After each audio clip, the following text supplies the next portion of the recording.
ની અંદર હમણાં જૈન આચાર્ય ભગવંત આવતી સાલના ચોમાસામાં રાધનપુર પધારી રહ્યા છે. જ્યારે સારા રસ્તા નહોતા એના માટે કરી અને એક પ્રતિનિધિ મંડળ હર્ષ સંઘવી સાહેબને મળી અને 8 કરોડ રૂપિયા મંજૂર કરાયેલા. એ ટેન્ડરની પ્રક્રિયા ડિસેમ્બર 25માં ચાલુ થઈ. ડિસેમ્બર 25માં 2 ટેન્ડરો રાધનપુર નગરપાલિકાએ બહાર પાડેલા. એક ટેન્ડર 3 કરોડ 78 લાખનું અને બીજું ટેન્ડર 6 કરોડ ને 22 લાખનું. 3 કરોડ 78 લાખનું ટેન્ડર આવતા ખોલેલું અને બંને ટેન્ડરો બનાવનાર થર્ડ પાર્ટી અને એન્જિનિયર. હવે 378નું ટેન્ડર ખોલ્યું ત્યારે 378નું ટેન્ડર 9% નીચું આવેલું.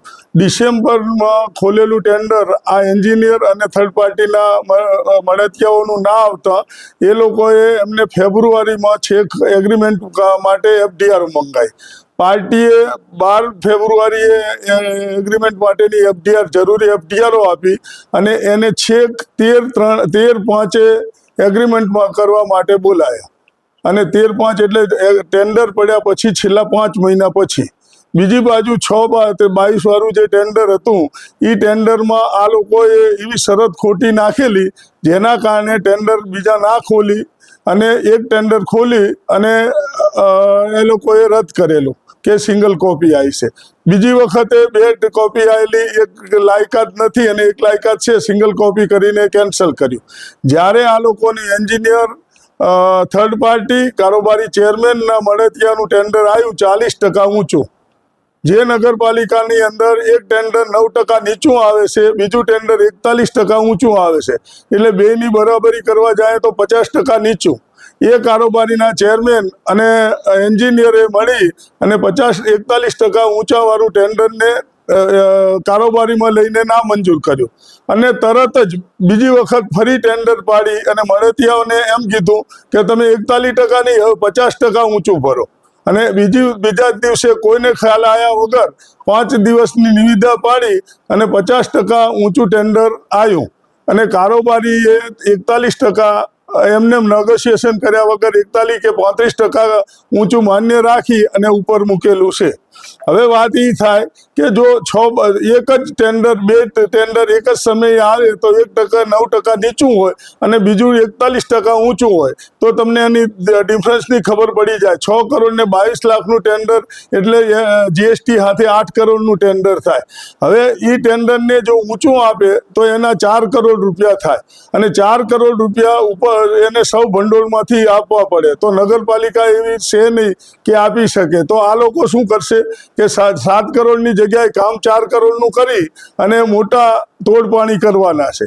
બીજું, કારોબારી ચેરમેન પોતે ખુદ એમ માને છે કે બધા સભ્યો મારા છે, એટલે દેવજી પટેલના આ ધારા મુજબ અને પોતેની જાતને ગણી અને નગરપાલિકાના પ્રમુખ કે ઉપપ્રમુખને આ કોઈ વાતને ખબર નથી અને એમણે કારોબારીમાં મંજૂર કર્યું છે.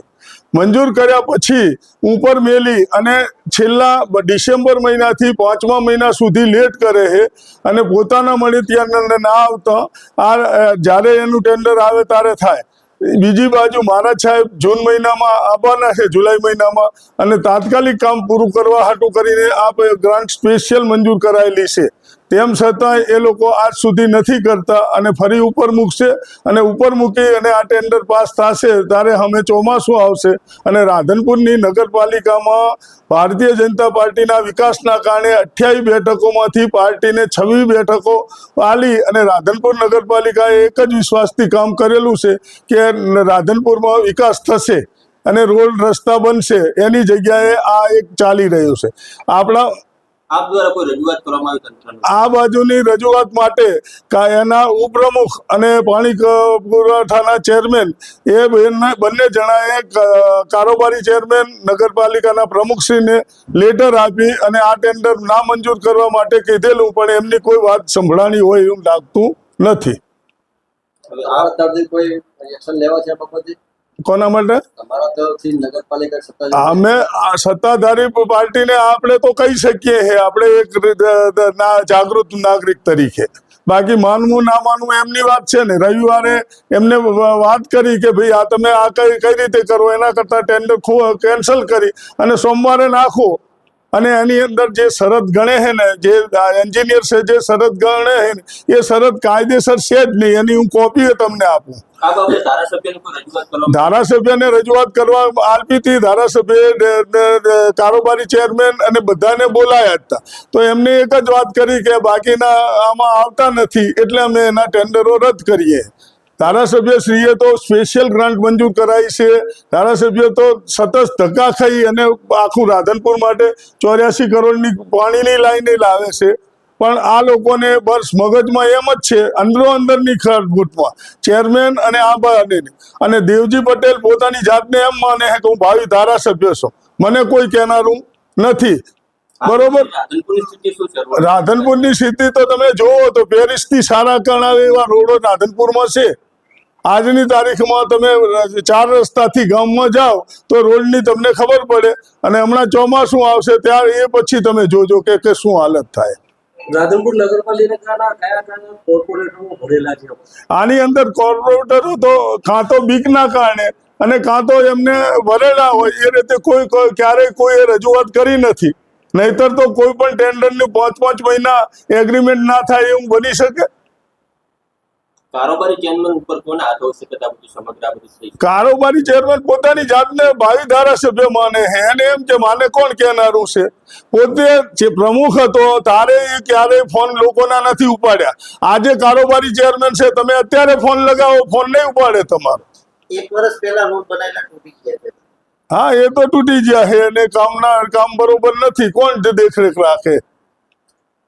બધાને ટકાવારી થર્ડ પાર્ટી છે. થર્ડ પાર્ટીને પૈસા મળી જાય એટલે એને રોડ જોવાની ક્યાં જરૂર છે? આજની તારીખના રોડ ચાલે છે, તમે એની જઈ અને એનું કટિંગ કરો. એનું આવે છે કોડ કટિંગ કાપો. તમને એની જે 5 ઇંચના રોડ હોય તમને જો પૂરેપૂરા મળી જાય તો હું ગુલામ થઈ જાઉં.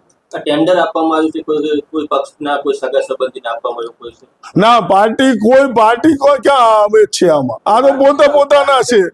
પાર્ટીને કોઈ લેવા દેવા જ નથી જાણતા. પાર્ટી પ્રમુખ પાર્ટીના પદાધિકારીઓ કેમ બોલતા નથી? પાર્ટીના નથી બોલતા એ ઉપરના દબાણના કારણે ના બોલતા હોય. આજે મારે આટલા માટે જ બોલવું પડ્યું કે પાર્ટીના પ્રમુખ નથી બોલતા. ગઈકાલે અમે નાનજીભાઈનો વિડીયો જોયો ત્યારે મને એમ થયું કે ખરેખર આપણે આગળ આપવું જોઈએ. કારણ કે આમાં વિડીયોમાં જે ઉપપ્રમુખે તમને લેખિત આલ્યું છે તોય છતાં ઉપપ્રમુખ ગોળ વાત કરે છે કે પ્રમુખને પૂછો, ખબર હશે. જ્યારે ઉપપ્રમુખે તો લેખિત આપી દીધેલું છે તો એને ખબર જ છે કે આ છે, છતાં ચૂપ રહે. ઓકે.